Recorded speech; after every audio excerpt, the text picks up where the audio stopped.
어제 새벽 조용하던 전남 목포의 한 바닷가 마을이 발칵 뒤집혔습니다. 어두운 주택가 골목에선 이 경광등 불빛이 반짝이고 게다가 경찰과 소방 구급대원이 긴급 출동까지 하는 사건이 발생합니다. 바로 이런 일이 생겼기 때문입니다. 회식을 받고 저희 소방과 같이 가는데 그분은 안방에 쓰러지고 엎드려 있었어요.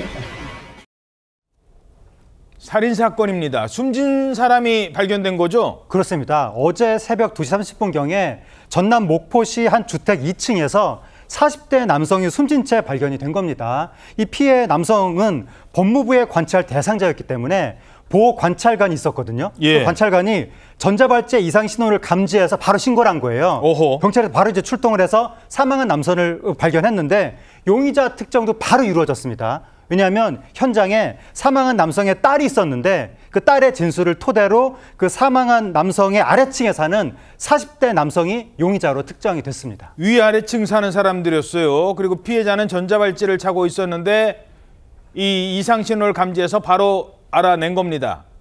자, 그런데 이 살인사건의 피의자, 용의자였죠. 이웃을 살해한 것에 그치지 않습니다. 또 있었습니다. 남자 그렇게 해놓고 여자 강제로 끌고 간 거야. 소리는 죽인다고. 비는 오고 한도 못 들었어. 아침에 애기 엄마가 여수서 택시 배달해갖고 여기 왔는데 맨발로 막 왔는데. 잠깐만요. 뭐 아내를 강제로 끌고 갔어요? 근데 나중에 막 맨발로 와요? 이게 다 무슨 얘기예요? 네, 맞습니다. 피의자는요, 범행 후에 피해자의 아내를 이 차에 태워서 도주했습니다. 그러니까 피해자의 아내를 납치한 건데요. 피해자는 목포에서 순천까지 회사차를 이용해서 이동을 했고 이후에는 택시를 타고 여수에 도착을 합니다. 그런데 그날 아침에 납치됐던 피해자의 아내가 돌아왔습니다. 택시에서 내린 피해자의 아내는 아이를 끌어안고 울었다고 하는데 이 피해자의 아내는 신발을 신지 않은 맨발 상태였다고 합니다. 얼마나 급했으면 맨발로. 그 상황이 얼마나 급박했을지 짐작이 됩니다. 40대 남성을 살해하고 아내까지 납치한 피의자. 하지만 달아난 지 12시간 만에 체포됩니다. 피해자 왜 죽이셨어요? 피해자 부인은 왜 데리고 가셨어요? 이해하지 않으세요? 한마디 해주세요. 자, 지금 뭐 취재진 질문에 아무런 답도 안 하는데 왜 살인을 저질렀는지 이 살해 이유를 나중에서야 밝혔죠? 이 살해 이유는 자주 욕해 기분이 나빠서라고 합니다. 어제 오후 2시 8분경 여순의 한 거리에서 피의자가 긴급 체포됐습니다.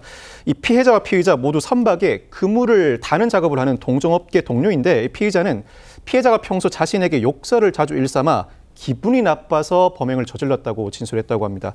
사건 열흘 전 이 피의자가 피의자 아랫집에 이사를 옵니다. 그렇게 1층에 거주하던 피의자 미리 흉기를 준비한 뒤에 대문 잠금 장치를 부수고 2층으로 올라가서 피해자를 살해하기에 이르렀습니다. 아니 그런데 아내까지 납치한 이유는 뭐예요?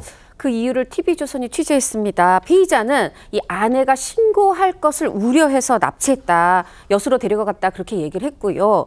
지금 많은 분들이 맨발로 왔다, 뭐 전자발찌 찾다 하니까 성범죄 부분 우려하고 계셨는데 경찰이 그렇지 않다 부인했고요. 또 이 범인은 여수로 도주한 이유에 대해서는 이렇다 할 연고자가 있는 건 아니지만 여행 간 적이 있어서 그리로 도주했다. 이렇게 진술한 것으로 전해지고 있습니다. 예, 추가 범행이 있기 전에 이 아내분이 탈출을 했으니 망정이죠.